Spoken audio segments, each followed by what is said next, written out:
আজি আমাৰ ভাৰত চৰকাৰৰ কেবিনেট বৈঠক অনুষ্ঠিত হৈ গৈছে। অহাকালি ৰাতিপুৱাই অসমবাসীয়ে আৰু এটা ভাল খবৰ পাব। কি পাব মই আজি ক'ব খোজা নাই, অহাকালি ৰাতিপুৱাই এটা ভাল খবৰ পাব। ইয়াৰ উপৰিও কালি প্ৰধানমন্ত্ৰী ডাঙৰীয়াই বহু প্ৰতীক্ষিত গুৱাহাটী উত্তৰ গুৱাহাটীৰ মাজত নিৰ্মাণ কৰা কুমাৰ ভাস্কৰ বৰ্মা সেতু উদ্বোধন কৰিব। অসমৰ শৈক্ষিক জগতৰ ধ্বজা আৰু ওপৰলৈ উৰুৱাই ইণ্ডিয়ান ইনষ্টিটিউট অৱ মেনেজমেণ্ট গুৱাহাটীৰ আৰম্ভণি কৰিব। কংগ্ৰেছ চৰকাৰৰ দিনত উত্তৰ পূৰ্বত এখন IIM দিয়া হৈছিল।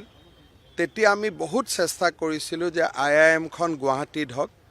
যি নহওক, তেতিয়া ডক্টৰ মনমোহন সিঙৰ চৰকাৰে সিদ্ধান্ত লৈছিল যে IIMখন শ্বিলঙত হ'ব। তাৰ পিছৰ পৰাই আমি বহুত প্ৰচেষ্টা কৰিছিলোঁ। অহাকালি আৰু এটা সপোন পূৰণ হ'ব, IIM গুৱাহাটীৰ শুভ উদ্বোধন হ'ব। এডভান্টেজ অসম ছামিটৰ সময়ত প্ৰায় 8.5 মেগাৱাটৰ হাইপাৰ স্কেল ডেটা চেণ্টাৰ এটা নিৰ্মাণ কৰাৰ কথা ঘোষণা কৰা হৈছিল, প্ৰায় 400 কোটি টকাৰে। নিৰ্মাণ কাৰ্য সমাপ্ত হ'ল। অহাকালি প্ৰধানমন্ত্ৰী ডাঙৰীয়াই উত্তৰ পূৰ্বত ইমান ডাঙৰ বৃহৎ ডেটা চেণ্টাৰ এটা শুভ উদ্বোধন কৰিব। তাৰ উপৰিও এই লাচিত ঘাটৰ পৰাই প্ৰধানমন্ত্ৰী ডাঙৰীয়াই সমগ্ৰ ভাৰততে বিশেষকৈ নাগপুৰ, ভাৱনগৰ, চণ্ডীগড় আৰু গুৱাহাটীত ইলেক্ট্ৰিকেল বাছ সেৱা আৰম্ভ কৰিব। গুৱাহাটীৰ বাবে প্ৰধানমন্ত্ৰী ডাঙৰীয়াই 100খন বাছ আগবঢ়াইছে। তাৰে গুৱাহাটীৰ পাৰ্শ্বৱৰ্তী এৰিয়াটো আমি এই বাছ সেৱা চলাম আৰু তাৰো শুভ উদ্বোধন কৰিব।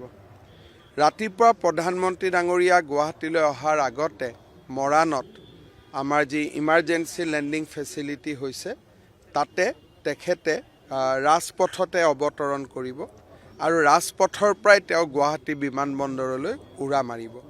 এইটো এটা অসমৰ কাৰণে বহুত ডাঙৰ তাৎপৰ্যপূৰ্ণ দিন। আপোনালোকৰ মনত আছে যে সেই নেশ্যনেল হাইৱেটোক লৈ আমি বহুত নিউজ কৰিছিলোঁ, বহুত দিন অপেক্ষা কৰিছিলোঁ। এতিয়া প্ৰতীক্ষাৰ অন্ত হ'ল। যোৰহাট ডিব্ৰুগড় নেশ্যনেল হাইৱেও আমাৰ বাবে মুকলি হ'ল।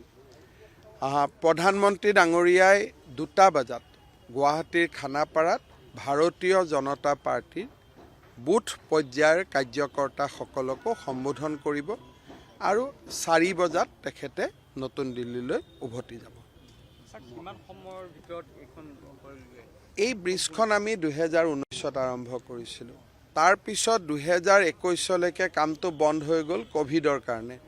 2021 চনৰ প্ৰায় ছেপ্টেম্বৰ মানত আমি এই কাম আৰম্ভ কৰিছিলোঁ। গতিকে অফিচিয়েলি 6 বছৰ আৰু একচুৱেলি 4 বছৰত এই ব্ৰিজখন নিৰ্মাণ সম্পূৰ্ণ হৈছে।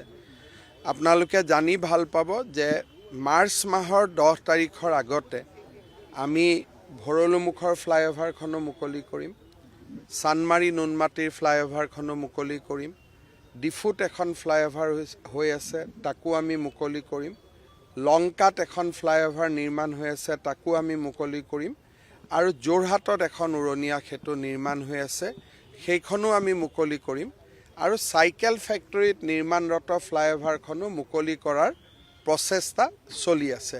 কিবা কাৰণত যদি 10 মাৰ্চত নহয়ও, নিৰ্বাচনৰ আগতে হয়তো আমি উদ্বোধন কৰিব নোৱাৰিম, কিন্তু জনতাৰ কাৰণে ই মুকলি হ'ব।